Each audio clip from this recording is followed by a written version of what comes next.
November 4th, 2020. All right, welcome everyone. Looks like all members are here today. First item we have is the approval of the October 7th regular meeting minutes. I would entertain a motion.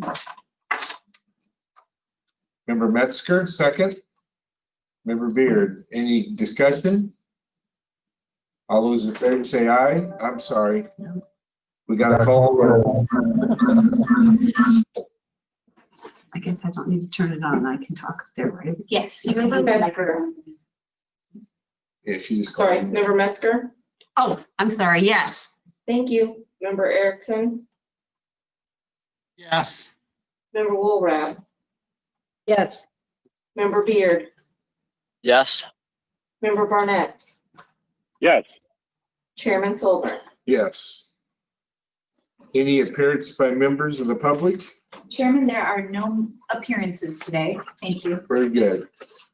All right, first item we have for A1A is our county treasurer request approval of resolution. Wait, hang on a second. Let's go ahead and, yeah, we can do that and then we do a report after that. So the first item for A1A request approval of a resolution authorizing the county board chair to execute a deed of conveyance for real estate parcel 11-24-301-003, and I would entertain a motion. Member Walrab, second member Barnett. We have our treasurer with us today. Would you like to explain to us what we're doing? Okay, on this parcel, this is a real estate parcel that was sold through the surplus program. And so we are canceling the tax sale certificate and conveying, having the chairman execute a deed of conveyance to the individual that has submitted a bid. All right, any questions? This is pretty straightforward. Ready to vote then? Okay, roll call vote. Member Metzger. Yes. Member Erickson. Yes. Member Woolrab. Yes. Member Beard. Yes. Member Barnett. Yes. Chairman Solver. Yes. Next item is 4A1B, request approval of a resolutions authorizing the county board chair to surrender, cancel tax sale certificate of purchase for mobile home ID numbers MB-00-0124 and WC-00-0016. Who would like to make a motion? Member Metzger, second. Member Beard. All right, Ms. McNeil. Okay. You got 3 different memos from me. Just to explain this. You got 3 different memos from me because we're doing different things. In this particular case, these were mobile homes that after redemption period expired, the owner of the mobile home paid all of the taxes due. So the proper thing to do at this point in time is to cancel those tax sale certificates due to the redemption. Okay. Any questions? Okay, roll call vote, please. Member Metzger. Yes. Member Erickson. Yes. Member Woolrab. Yes. Member Beard. Yes. Member Barnett. Yes. Chairman Solver. Yes.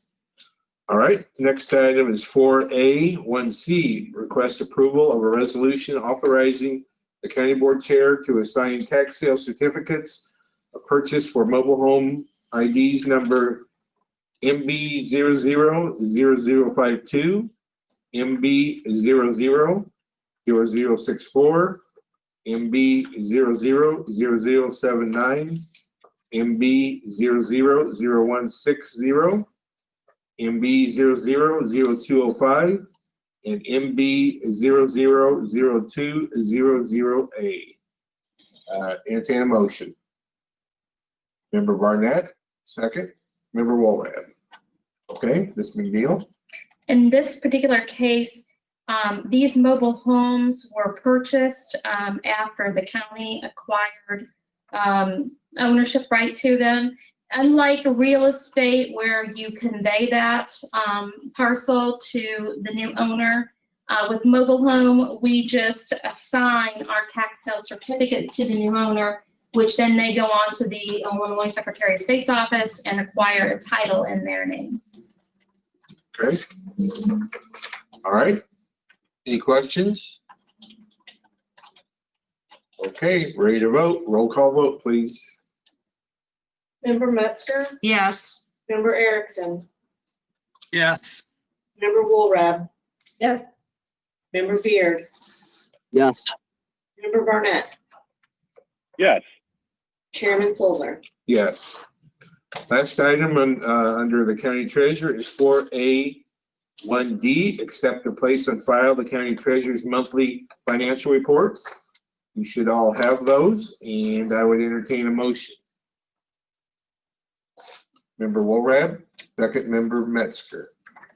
All right, you can go ahead, Ms. McNeil, lead us through these, please. Okay. On the first page, in the categories that we normally cover, you can see that one of the biggest changes was the PPRT.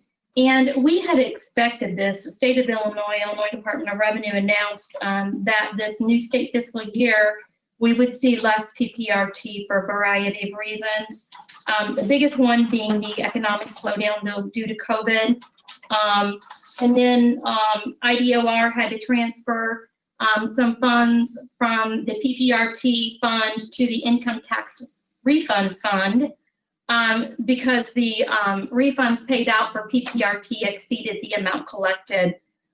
Some of the other things that happened in prior years were amnesty programs where we were able to collect additional PPRT. That did not happen in the last fiscal year. So overall, IDOR has said that our PPRT is going to probably be down around 22–25%. I think this month is just a reflection of that initial calculation. So we'll see how we'll be tracking this, obviously. The monthly comparison on all of our tax revenue from the state of Illinois, October of 2020 was $999,000. October of 2019 was $1,171,000.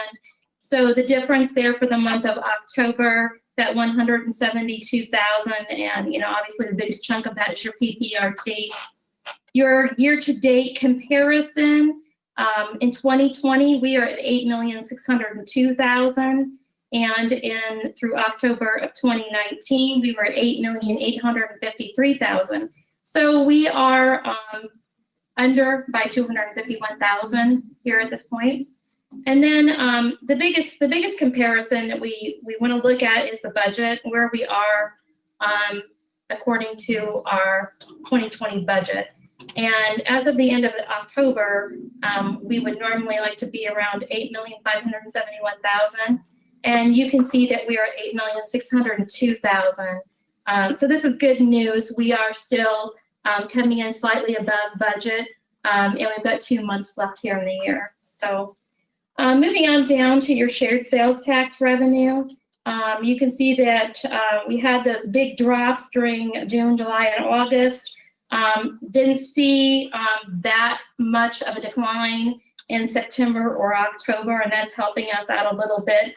We have year-to-date receipts of $2,919,651 from City of Bloomington and Town of Normal, compared to $3,146,000 in 2019. So it's down about $227,000 year-to-date.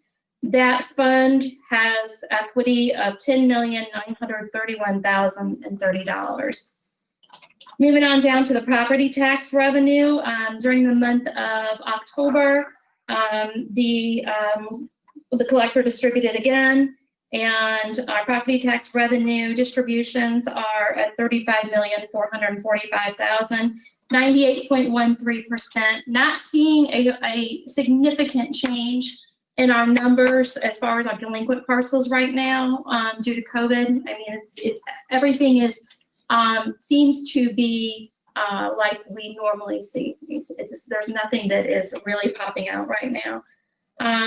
The motor tax, county motor tax, the renewal fund been a really positive thing for McLean County. You can see the revenue coming in from the renewal fund on the county motor fuel side, $1,176,000, and on the township side, $972,000. So that's obviously good money that's going into our roads here in McLean County. Any questions on any of those? Member Beard? Thank you. Thank you, Treasurer. Are there any updates from the state legislature on what's going to happen for homeowners or property owners who are not paying their property tax? Is there still a pause on that? And does that put into question for you and what we're going to do if people ended up not paying their first and their second installment? I know with the COVID legislation, it's different this year. How are the next couple of months going to look for that? The state of Illinois, I'm sorry, there's huge noise outside right now. It's a little distracting.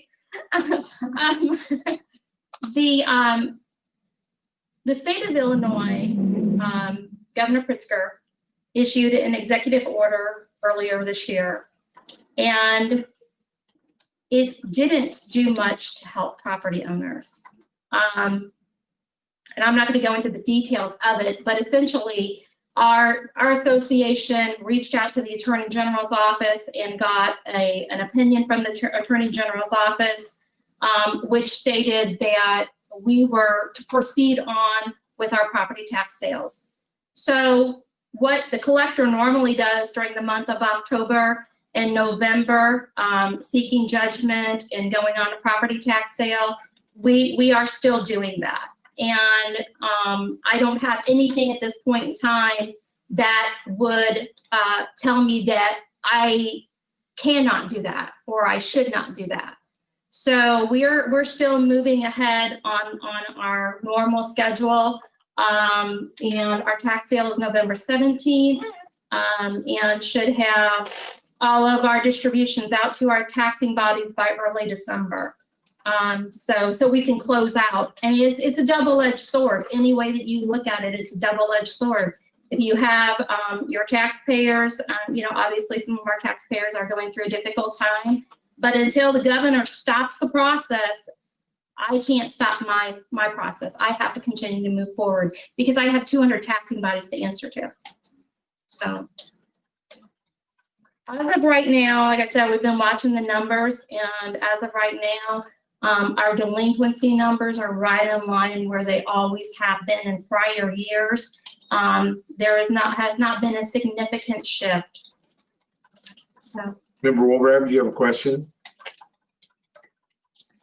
That's good news to hear that we're not getting a lot more delinquents, but my question is about the process that's continuing. Is that because these actions were started initially prior to COVID, prior to the governor's actions on that? I mean, these things that we're voting on have been in the works for quite a while. Is that not correct? these things were going on. Yeah, our Oh, community. these have nothing, the first set of items, is that what you're referring to? Those memos? That had nothing to do with, that has nothing to do with this. That is a process outlined in statute. Yeah, in part, all of that was already in motion before COVID, and involved years going back to 2015, 2016, 2017. It's everything that we do is in accordance with the property tax code. So the governor just has not given us any clear direction, or has, just has not said at this point in time, halt all action, don't do anything. And if he does, obviously we will. But at this point in time, we're continuing to move ahead, as is most counties in the state of Illinois. All right. Any other questions? Okay, you can move on to the next page. Okay. The next report is the investment report, and oh, I wish I had better news.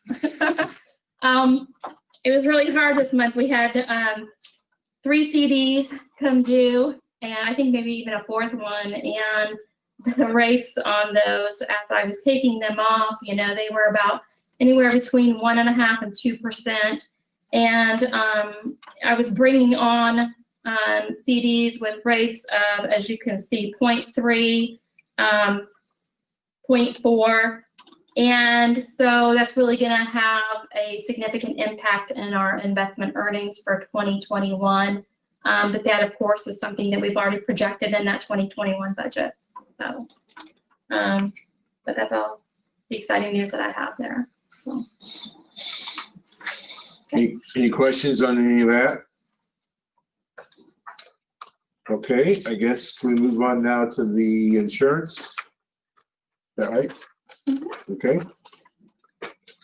The Blue Cross Blue Shield report for the month of October, the county had a payouts of $548,000 compared to $452,000 in October of 2019. One thing I want you to look at is in that long summary that I've included under the month of October, you can see our net claims were $550,237.93. And then you go all the way over to the far right under net fees and costs, and you see a negative number there. And this is the very first time in 2020 that you see a negative number there. And the reason why is because during the month of October, our stop loss adjustment there in column 8 kicked in and essentially offset the fees that were going out. Had we not had that stop loss protection in place, our expenses would be $548,000 plus $88,000. So overall, our stop loss this year, we've paid out on column 6, you can see a total of $698,000, and column 7, you can see $15,000. That's what we paid out in stop loss, like our insurance. And that stop loss has allowed us to receive credits back of $305,721. So I know this was something that Mr. Gilmore was talking about last month. This is a prime example of why it's important to have that stop loss in place. And many times what they say that it's going to cost us, we're able to recover, quite a bit of it back. So, any questions? Member Metzger? I'm just looking on the bottom table about the total numbers. Why do we have fluctuation? It's not a significant amount of fluctuation, but we're seeing fluctuation from month to month to month. And I'm a little surprised. I would think that our members would be pretty stagnant. We have a nursing home, and there's a lot of employee turnover. At the nursing home. Okay. Yeah. All right. So, and I mean, you can see we have our number of employees that are eligible are listed along the bottom line there. And then in the month of October, we summarize the number of employees that are enrolled. So, between September and October, we went from 783 up to 788, but I mean, we just have a nursing home that has a lot of turnover. So, I don't know about other departments. I'm sure there are other departments, but that's one that stands out to me that we receive the most payroll information on. All right. Thank you. Any other questions on that? Okay, next report. It might, and let me just make one more comment. It might also have to do with open enrollment. A lot of open enrollments going on right now. Not in McLean County during the month of October. Our open enrollment is going to start this month, and those changes in payroll will start in December. But I know out in the community there were a lot of open enrollments going on, so that could also contribute to some of that. So, then the final report I want to go over with you is the nursing home. The monthly revenue for the nursing home, that's the second category of numbers there that I have for you. During the month of September, overall revenue was $531,000. Overall expenses were $387,000. I honestly, I briefly looked in, I thought, what? There's something that's not posted here. I looked in to make sure there were 2 pay periods posted. And payroll was posted. I mean, in your overall expenses are down. You have year-to-date expenses of $5,707,000.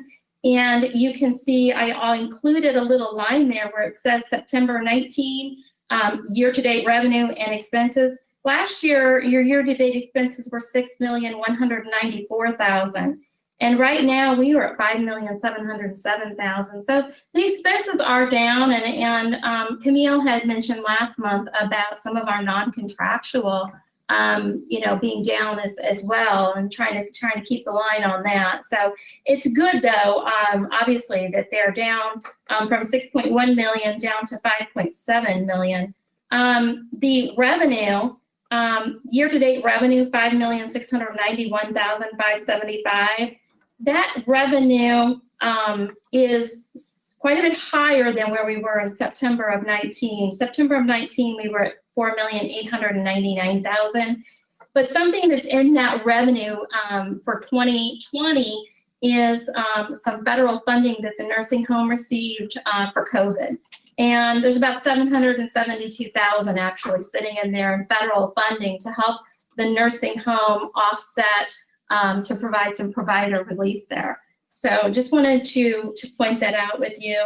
The outstanding AR, that's the third arrow there. We are currently at $3,169,623. It is down a little bit, about 194,000 compared to where we started out at the beginning of 2020. But it is slightly above where we were a year ago. So the AR is up a little bit, but at least we are down here from the beginning of the year. The cash balances, I was very happy to see this. Cash at the end of September, 1,472,952. That's up 415,000 from the beginning of the year. And then your fund equity at the end of September, 3,822,967. That is only down by 15,584 compared to where we were at the beginning of the year. So 2020 has not been that bad at this point in time for the nursing home. They've cut their expenses, and they've had some of the COVID provider relief coming in and helping them offset probably some of their reduction of revenues. Any questions on that? Revere? Thank you. So it'd be fair to say the expenses that were incurred as a result of, COVID mitigation would also be captured in this, right? So we received Yes. extra revenue, but we Yes. also had extra expenses, and we're seeing that here. Yes, yeah.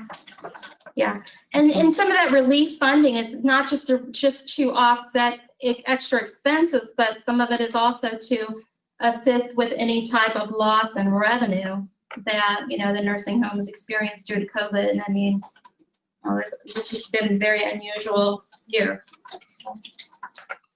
Any other questions?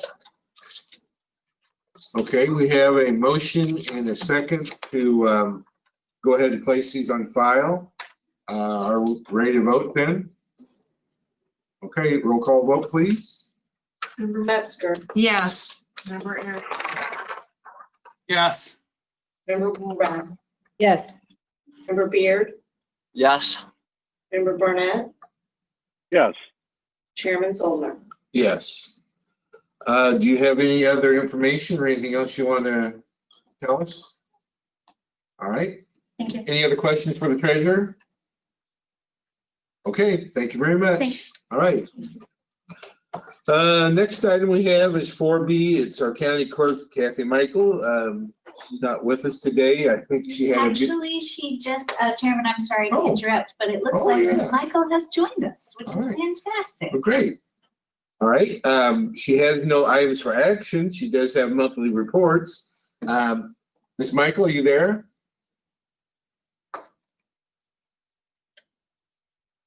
If you can hear us, you'll just need to unmute, Ms. Michael.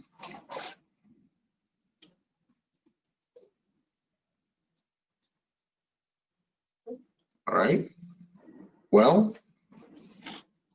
maybe she isn't there. I was just going to ask, obviously, again, she had a big day. Her office, her staff worked lots of long hours. I think things went well. And so there she is. Hi there, can you hear me now? We can hear you. So, again, before we begin in your monthly report, is there anything you'd like to highlight on the day yesterday? No, other than we believe, and you guys can tell me better than anybody, we didn't have any really serious problems reported of any kind. It was a tremendous turnout, as you guys know. Even with the 6-foot distancing and everyone wore masks, didn't have any problems with that, even though someone might not have wanted to and had a different view. They were very receptive to wearing one and were respectful of everyone's concerns, and just great judges, great turnouts. And we thank you, township supervisors, Catherine there at White Oak. They all did such a good job, and it was wonderful. It was a challenging time, as you all know, and we were just very happy that things got home before 3 o'clock in the morning, and that's always good. And got the results up fairly decently. But yeah, thanks to all your support and support from the federal government and the taxpayers, so we could afford to add the additional cleaning supplies and judges that we needed. And happy to answer any questions about that. So thank all of you too. Yeah, I was surprised that the results got posted as quickly as they did. Again, with everything that was going on, so you evidently had a good handle on what was going on. Does anybody have any questions for Ms. Michael on yesterday? Member Wolrab? Thank you, Mr. Chair. I want to say that it was not just yesterday, but you've had quite a number of weeks leading up to this, and of course, all your preparation. And from my observations yesterday, things were going quite well. So thank you for that. Would you mind, are there still outstanding ballots to be counted? Could you update us on that situation, please? Yes, I've actually had quite a few questions about that today. And we have actually about 1,800 outstanding ballots yet. Now, we did receive 4 in today. This doesn't mean this is true for all the rest of them, but those 4 were dated November 4th, so those won't count. They have to be dated on or before November 3rd. Now, it could be that some of the other 1,800 will come in with the 11/3 date. It's doubtful, but it could happen. And then we have the provisional ballots. I have not counted those. I may be doing those tonight.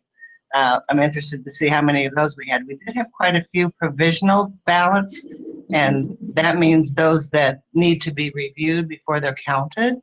And I'm sure that's an important aspect for many candidates yet. So we'll have those results tomorrow or Friday as well. So yeah, quite a few ballots still remaining to come in. All right. Any other questions on the election? Member Beard? Thank you. Is it, funny enough, I had this conversation with your counterpart at the BEC this morning. Is your intent, as those ballots come in, does the state law tell you how you have to release those results, or are we going to see all of those results drop on the 17th, or will you be releasing those every however often as they come in? I wish we could report them as they come in. It's my understanding that we have until the 17th, and then we will post all of those. If I can find out anything differently, that we can post them as they come in immediately, we will do that. It's my understanding we have to wait until that date, and then everything will post on the website. Is that your understanding, Jacob? I was just curious if you're. That is how your colleague is doing it, and I did not know if that is a state statute or just a best practice, but that is my understanding. So for everyone out there, we shouldn't necessarily expect to see numbers change every few days, but rather on the 17th, everything that's come in between now and then will be available at that point in time. That's correct. That's how we understand it as well. Okay. Any other questions from Ms. Michael on yesterday or on the election? All right. So we have your monthly reports. Are there any questions from members on those reports? Is there anything you'd like to mention, Ms. Michael, on those? No, I don't have anything new to add to those. All right. Well, hopefully the elections in the spring won't be quite as hectic, but I'm sure if they are, you can handle them. So thank you very much for joining us. Thank you, but real quickly, that's been interesting too, because during this election, we're starting to get lots of calls on how many signatures do I need to run in the 2020 election. And I was so, let's say, preoccupied with this one. One gentleman that I know well called. I said, "What?" I said, "It's not until 2020. And he goes, "Kathy, we can start getting signatures now." I go, "Oh, my bad." Okay, and we got his signatures right away. So that's how fast this next one is coming up. So we're gearing up for that one. All right, Member Metzger. I just want to make a point, and I've heard that this has been going on here in McLean County and throughout, and that is real estate transfers. We are very high for this month for real estate transfers, almost, I mean, significantly higher than we've seen last year. So I think your staff, not only obviously you've got this election going on, but you have a team that is obviously picking up a lot of additional work, more so than what we've seen since June of 16 was the last time we saw something that high. So thank you. All right. Anything else? Okay, well, thank you very much. You go home and rest if you like. Oh, Okay. Thanks a lot. I just wanted to tell you, Catherine, thanks for bringing that up, because our other staff, you know, sometimes they get, I don't want to say overlooked, but elections is the, pardon the expression, sexiest part sometimes of our office and gets the most play. But they just, as you know, work. The recording has just been bringing more money in for the county, we will say, but it's just getting very, very busy. Vital records all the time. They're answering election calls and transferring them to elections. But the traffic is still extremely busy now. Despite COVID, everybody's the 6 foot and the mask, but the vital records has been so busy as well. And I'm glad we don't often give them the credit that they deserve, because they get overwhelmed with us election folks, but they're doing a fantastic job. Thanks, guys. All right, thank you. Okay, next item then is 4C, Marshall Thompson, Director, Animal Control. I don't believe Marshall, are you with us? I'm here. All right, caller 2. All right, again, all we have is your monthly report. I was going to ask, does anyone have any questions on that? Is there anything you'd like to point out to us? I would just like to say things are going great, and we appreciate all the support from the county board and the community, and the staff is doing a phenomenal job in taking care of the animals and all the things that come our way. All right. Any questions for Ms. Thompson on the reports? Okay. Well, thank you very much. All right, thank you. Take care, everyone. Bye-bye. All right. Next, 4D, Michelle Anderson County Auditor. The auditor is not with us today, I don't believe. Is there? And again, she doesn't have any action items. There's no information. So I guess we will move on then to 4E, Ms. Rodriguez, the county administrator. She has several items for action. First one is E1A, request approval of the fiscal year 2021 compensation plan. And I would entertain a motion for that. Member Metzger, second. Member Barnett. Mr. Rodriguez, would you like to lead us through that? Thank you, Chairman Soldner. On page 32, I've provided you with a cover memo explaining the basis for our recommendation for this compensation plan, and we would be happy to answer any questions of the committee. All right. Does anybody have any questions? Okay. All right, then. I guess then we're ready to vote on that. Roll call vote, please. May I ask a question before we do that? And it was just, should we have an individual who leaves, they have to be on the payroll on January 1st and on the payroll on July 1st. Is that accurate in order to get the additional 1%? That would be accurate, yes. Okay, thank you. Thank you. Okay, thank you. All right. Go ahead then. We're ready for the roll call vote, please. Sorry.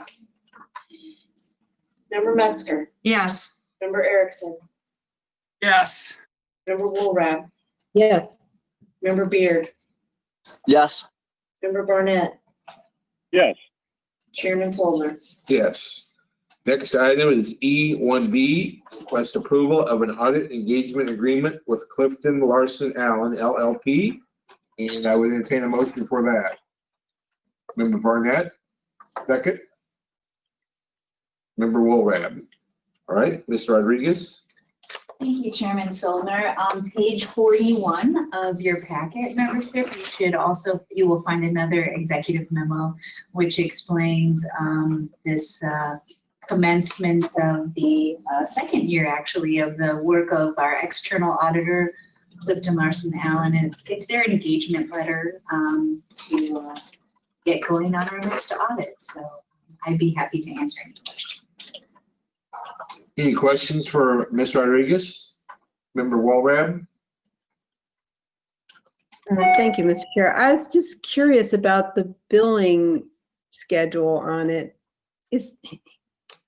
Are we progressively paying more on page 55? Could you explain that for me, please?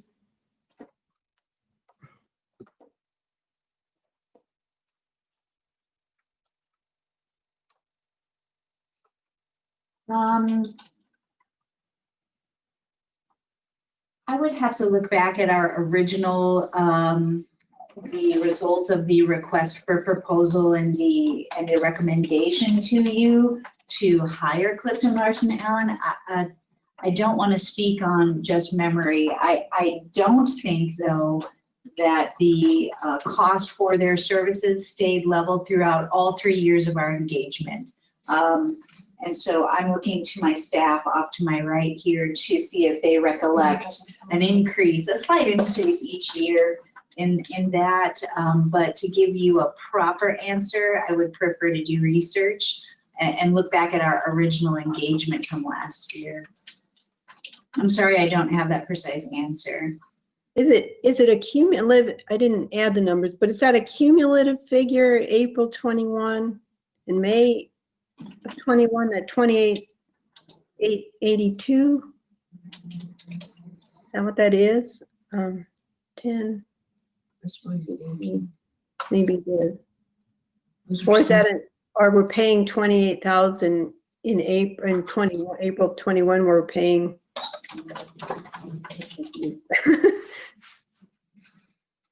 It's not cute.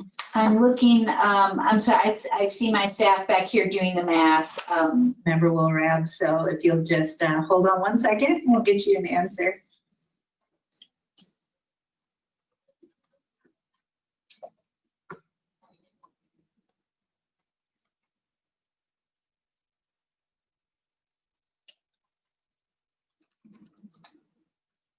Part of what, while staff are doing the work, I know that some of the monthly invoices likely reflect the level or amount of work being done at that time. I know that when Clifton Larson Allen arrives here in December, they're really setting the stage for the bulk of the work that will be done in April and May. So that could be why those invoices are larger than in other months.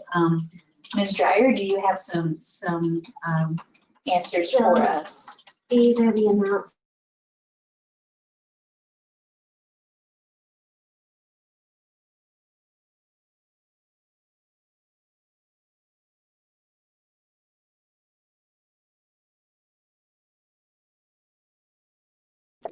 The amounts for April and May are exactly the same. They are separate invoices, and the total is the annual cost incurred for the completion of the entire external audit. That makes sense to me now. Thank you. No worries. Thank you for asking me. Any other questions on that? Okay, I guess we're ready to vote then. Roll call vote. Member Metzger, Yes. Member Erickson, Yes.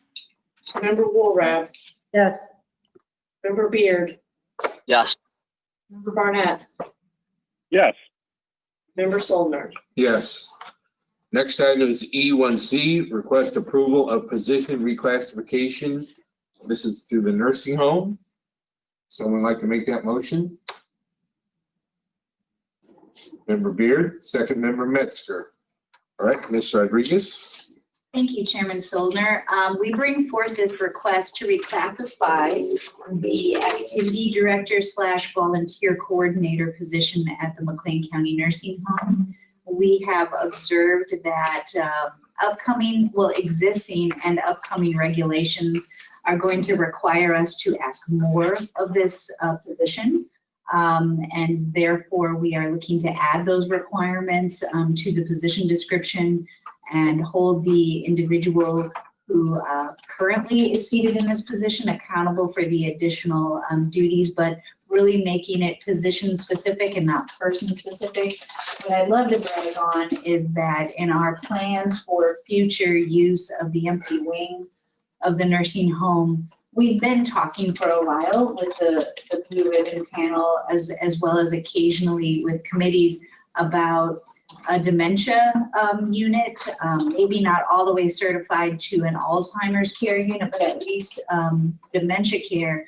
And the activities director in this position, should this be approved, will need to become certified in an accredited national program called Music and Memory, wherein staff and the activities director utilize a music playlist for each person to promote and procure memories about family and life and make the individual healthier in that way. It sounds like a small thing, but it's quite a large endeavor, and it's all a line of sight to a goal that will work to fill that wing with, we hope, a revenue-oriented source, but also to assist our community. So it's hard to explain that in a memo, but I wanted to share it with the committee. And so if you have any other questions, I'd be happy to answer. Does anybody have any questions? All right, seeing none, we're ready to vote. Roll call vote. Member Metzger, Yes. Member Erickson, Yes. Member Woolrab, Yes.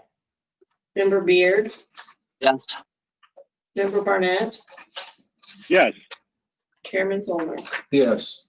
Next item is E1D, request approval of an amendment to McLean County revised budget policy resolution establishing the budget policy for fiscal year 2021. Someone like to make that motion? Member Woolrab, second member Metzger. Ms. Rodriguez? Thank you, Chairman Soldner. So I'm bringing this forth. I had actually talked a bit with Chairman Soldner about it and given him a heads up that staff and I are trying to develop and implement some robust human resource activities within county administration, including the interview and selection process and making it more standardized throughout McLean County government. The impetus for this requested change to the existing budget policy would include taking off your plate every time we bring you a critical hire to approve. Now it may seem, well, why would you not want to know that a critical hire is coming towards you? In this sense, we're looking at taking on the responsibility of a deeper dive into examining the ability of that department to continue to sustain and afford that position in the way that it's currently written.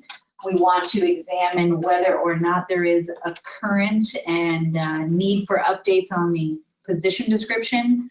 I'm calling ourselves out here, but I found that sometimes position descriptions haven't been updated for 20, 25 years. And it would seem to me that this process would give us that opportunity to work with a department and the supervisors to make it updated.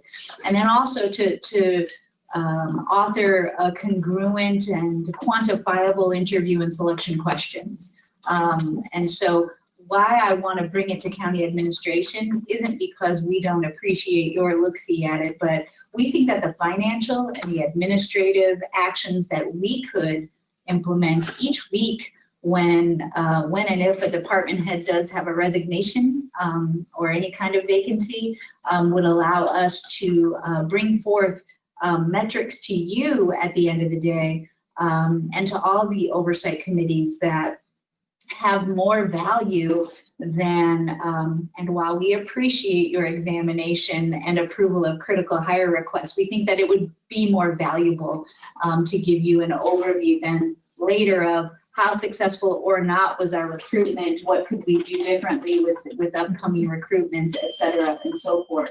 And so we humbly request that you consider, and this has been done before, as I understand, of having the county administrator's office go ahead and approve the critical hires, but bringing it back into county admin so that we can build this very strategic and congruent way to build and strengthen McLean County government, especially one of our most important resources, which is our personnel. And so if you have any questions, I know it's the timing is crucial to us because we're looking at really hoping to bring this forth and get something started in the new year, and we wanted to bring it forth to you to consider. Thank you. Any questions? Member Wolrab? I have a question not specifically about that, so maybe if Member Beard wants to talk about what Ms. Rodriguez just explained, he'd go ahead first and maybe come back to me after that. All right, Member Beard, go ahead. Yeah, one quick comment and question. The comment is something like this. I'm really appreciative and supportive of giving you as the administrator of the government latitude to conduct hires and to run the organization efficiently and make changes like that and not have us be a bottleneck when it doesn't impact policy decisions. So from that perspective, very supportive of it. One question is on page 73 under budget amendments, point 8.2, there is a section that is also underlined. It's not my impression that that's new text, correct? That is correct, Member Beard. Okay. That portion of 8.2 was underlined for emphasis, and unfortunately, we didn't notice it before we submitted this to you. The changes that we are recommending would be only, to my knowledge, on your pages 70 and a little bit on top of 71. There's some strikeouts and underlines there. Okay. So That was my understanding, so. Thank you. yes, thank you. Okay, let's see. Member Metzger, then Member Wolrab then. And Chairman, you're going to have to remind me, but I thought I remembered this committee it hasn't been a long time that we have been approving these critical hires from what I recall. Isn't that correct? Yeah, I guess I can't tell you specifically when it It's started. been since I've been on the board. Right. So, so we're going, and I'm not objecting. I'm just trying to figure, I thought that it was brought here because there had to be an eye to the finance side of it. And so we're going back, or the question would be, in the past, the due diligent work that our administrator is requesting to be done was not done. So that's why we started seeing these critical hires. Is that, Again, am I correct? Again, I think that might have been under member Seltzer at the time when he was finance chairman. So it's been a little while ago.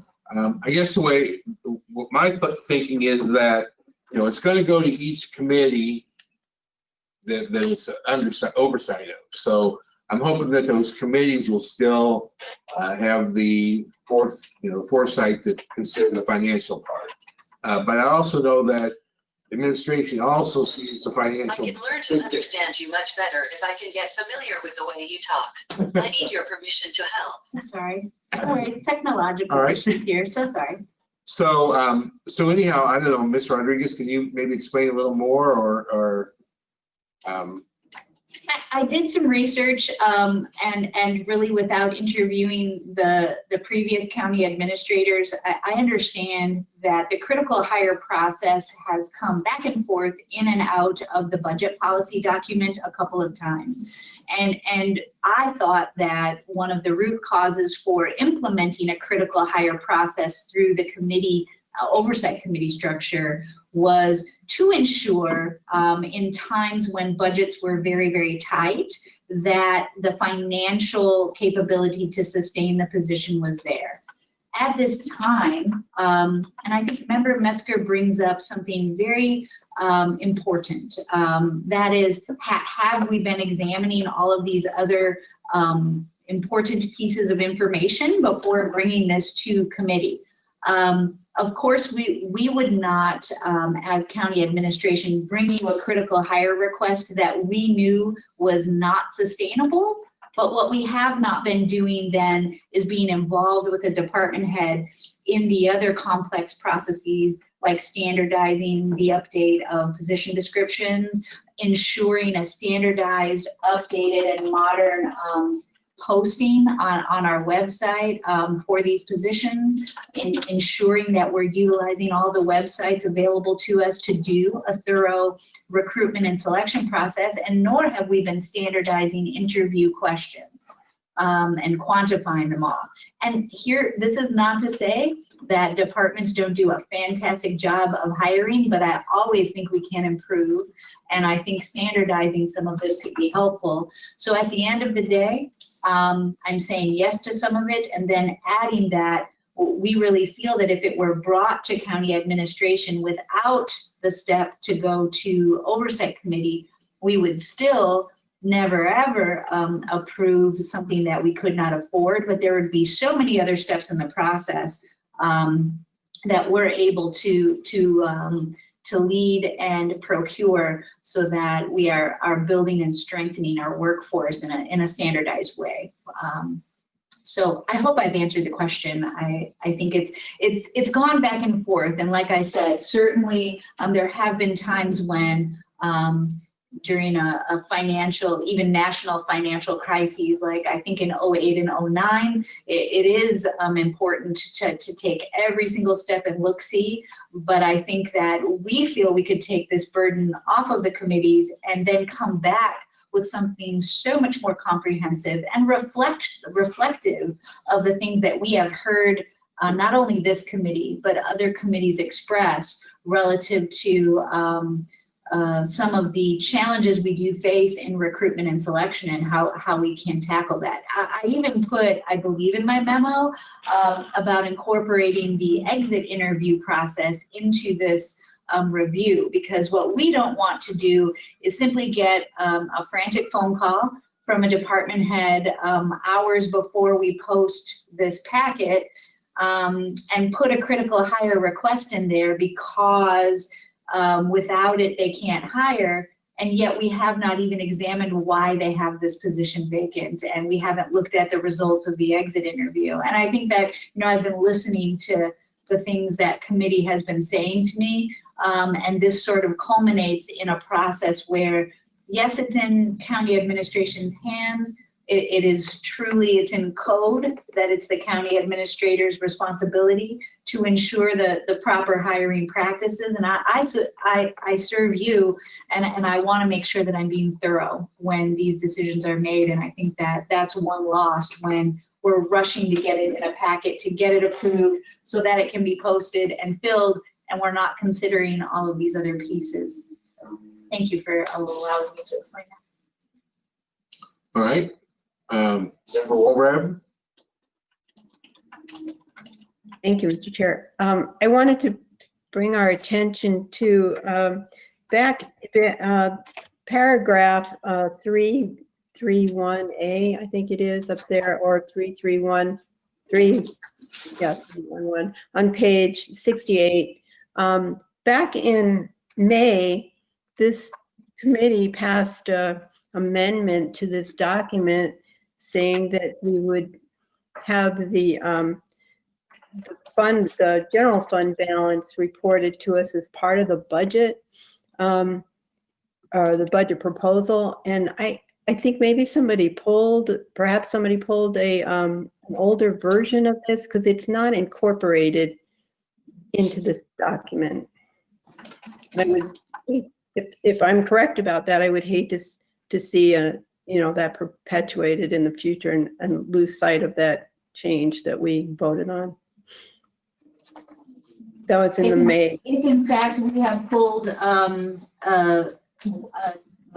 document that was not updated, the best I can say, Member Wilrab, is that if this is approved, we will ensure the incorporation of that amendment into the final document. And I'm trying to recall in the budget document itself whether that was actually brought forward to us, and if you would know, and I know it would be a projection at this point of what the general fund balance would likely to be based on that budget, but whether you would have knowledge of what that is at this point, or would be. I didn't bring the exact general fund balance information with me to this meeting today. And so two things, I will go back and research. It's one of the challenges of policy work in this regard that's done in meetings. So we will have to go back and triple check and see if there was in fact an amendment. And you say that was perhaps in May when we presented this? And it was on page 7 on the minutes of that May meeting. Okay. Was on 7 out of 11 of the minutes. Okay. And so we will have to go back and ensure that. And if we were supposed to be reporting that and to what frequency, we will commence that. I think I would appreciate that greatly and I think prior to us voting on, and maybe even prior to the meeting, if you could maybe let us all know what the projected general fund balance would be based on that budget, because I think that's an integral part of us knowing whether the budget as a whole it seems to make sense. I'm not saying, and I'm not accusing you of not having a budget that doesn't make sense, but by any means, but I think it was just an important piece that we felt like we needed to know about it. The committee passed it, and we should have that information. Okay. Thank you. All right. Member Barnett, did you have your hand up earlier? Go ahead. Yeah. Thank you, Mr. Chairman. The time of when things have happened have sort of evaporated from my memory since we've been dealing with COVID for the past 9 months or however long it's been.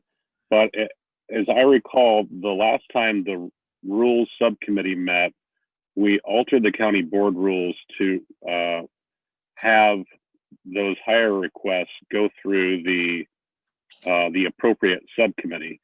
So, and I'm not opposed to what Administrator Rodriguez has brought forward. I guess I'm bringing that up to say, I'm assuming we're going to have a rules committee meeting at some point to clean that up, to go along with this, assuming it passes. Yeah, Chairman McIntyre is the chairman of the Rules Committee, so I'll make sure that he's aware of that. And then I think there's a couple other items we need to address through rules, and so it might be a good time to consider having one of those. Okay. Thanks. Anybody else have any questions on this? Okay, if not, then I guess we're ready to vote. We'll have a roll call vote. Member Metzger, Yes. Member Erickson, Yes. Member Woolrab, Yes. Member Beard, Yes. Member Barnett, Yes. Chairman Solomon. Yes. Okay, the next two items are dealing with our budget. They're both for the IMRF. They're both through the Social Security. And I believe that we can go ahead and do both of these in one swoop, I believe.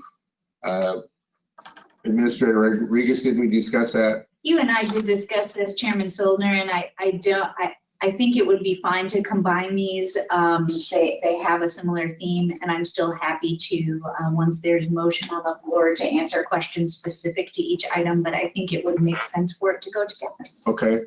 All right, so I'm gonna make these all one motion then, or I'm gonna read them all as one motion. And so that is E and F both. Request approval of the fiscal year 2021 recommended budget for IMRF Fund 0131 Social Security, IMRF Department 0069, IMRF Program 0071, and request approval of fiscal year 2021 recommended budget for Social Security Expense Fund 0130, Social Security IMRF Department 0069, Social Security Program 0070.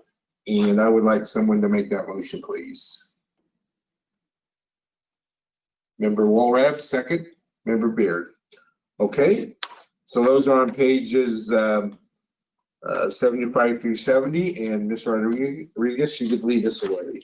Thank you. I'll just make a couple of comments relative to E1E. Those numbers in the budget documents are based on a 0.861 IMRF number. It's down from 0.916 from last year.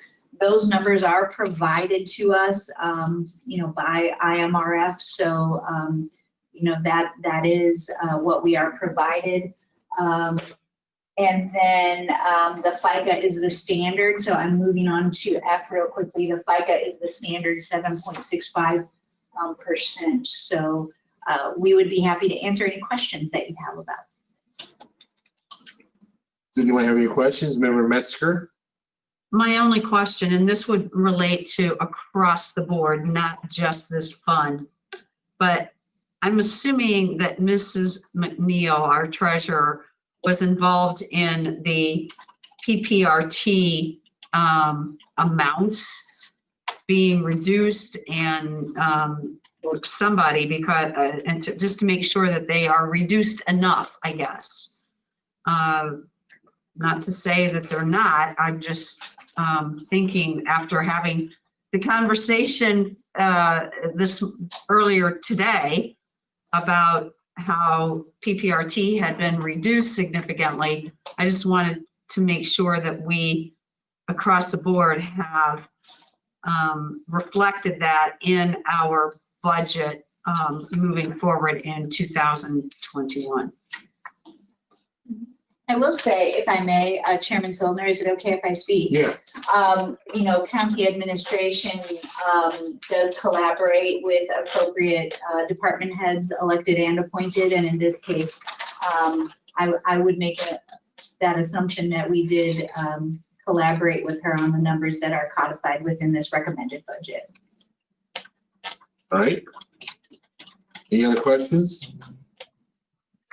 All right, Member Beard? Yeah, I'll just make a comment, and it's, pensions are always a topic of conversation in Illinois, and I think this is a good example of we receive this information from the state, and we are kind of mandated to pay that, but we budget for it as well. And so for county employees, the IMRF is one of the the best funded pensions in the state. So that is a peace of mind for county employees that maybe some other folks in other pension systems are a little more precarious. But this is just I think it's good for the public to know that, this pension system is well funded. We are budgeting for that, and we receive from the state how much to put in there, and then we do that. It's not a choice that we're making of do we fund it or do we not fund it. So I know just in a lot of misunderstanding about how this works and is out there, and I think that gives peace of mind to us, but also to the employees of the county that their pension system is well funded. So unlike the state, we're not kicking the can down the road. We're taking care of business as it comes up, and so we're being responsible. Any other questions? All right, Ms. Rodriguez, you got anything else on that? I don't, thank you. Okay, are we ready to vote then? Okay, roll call vote. Member Merrick. Member Metzger. Yes. Member Erickson. Yes. Member Woolrath. Yes. Member Beard. Yes. Member Barnett. Yes. Chairman Solver. Yes. So next then we have items presented for information. The first one is on recent employment activities. Ms. Rodriguez, would you like to discuss that? Thank you, Chairman. Just an observation. It's been a busy time in jail medical and at the nursing home, as well as in our justice-oriented departments. And so we're pleased to see some activity there. That's very good news for us, especially corrections officers. I think that's fantastic that we saw 5 hires. So just some positive comments there. All right. Any questions from anybody on any of those? Okay. Then lastly, we have an update on the McLean County Targeted Development Loan Program. Thank you, Chairman. Mr. Hoban sends his regrets. He wanted to be able to attend this evening, but he had another obligation. He did provide me with some preliminary information about how activity with the forgivable loan program has gone since the board approved it. The good news is the EDC has received 20 loan inquiries since you approved the loan conversion on October 20th. They have 1 completed application that is likely ready to go to the CDC board, and multiple applications in process. So I think the interest has been strong. I think, I don't know how, but Patrick's personal cell phone got released with this, so it's been ringing off the hook, and he's happy to answer that. But they've been updating a frequently asked questions document on the EDC website to reflect the questions he's been receiving the most. The other good news is, I know, rightly so, we need to continue advertising this. Mr. Hoban and I did a joint press release and sent it to almost every publication we could think of and news outlet. But to keep that momentum going, in addition to the regular avenues, the EDC now has a podcast. It has between 50 and 70 weekly subscribers, and just this morning, yours truly and Mr. Hoban did a podcast about this loan program. You'll also get to hear some tidbits about me that maybe you didn't know. So will that get you to listen? I'm not sure. But it was a little bit about your county administrator and a lot about the forgivable loan program. And we did get to talk about COVID-19 as well, because that's, part and parcel of the reason that you innovated on these changes. So in all, I think we're seeing positive movement. And I think Mr. Hoban would say, once again, there are still opportunities out there for businesses to take advantage of other grants and monies coming from the state. So we think you should be, patient, you have been, but know that there's movement here and lots of interest and lots of questions. So thank you for that opportunity to give you that update. I guess I would ask if it was at all possible if we could maybe get a bi-monthly report every couple of weeks on number of applications and completed applications again, just to see that hopefully the process is moving on. And if there's something we need to do to help speed up, at least we'll have some knowledge of that. So, Member Barnett, you have your hand up? Thank you, Mr. Chairman. I subscribe to the podcast, so I'm excited to dive in and learn what these fun facts are about the county administrator. I'm just going to keep it a mystery. Yeah. I noticed on the application that's on the EDC website for small businesses, it puts a cutoff that small business has to have 10 or less employees, and I guess my hope is that that's kind of a soft number. If somebody came in and they had 11 employees or 15 employees, we aren't gonna. I would hope they wouldn't be automatically denied just because they were. I'll double check with Mr. Hoban. I would assume in many regards that his screening process is being agile in that regard and understanding. So I will connect with him tomorrow and ensure that, and I can send an update to the committee. Thanks. Any other questions? Again, I think it's just important as members that we, when we take the time to go to these small businesses, that we make sure they're aware of the program. So that's a good thing. All right, Member Metzger? I actually made copies of that press release and went out to all the small businesses. Didn't get all of them done. I still have a few more to go, but all the small businesses in my district, and dropped that off and tried to talk to either the manager or the owner of those businesses. So I appreciated that press release. So thank you. Thank you. All right. Member Wolrab? Second that, I did a similar thing with a letter, and I got some people that probably generated interest, and hope so. I know I got some feedback that they were going to be looking into it. So I'm really happy that we've got something now that hopefully people can make use of.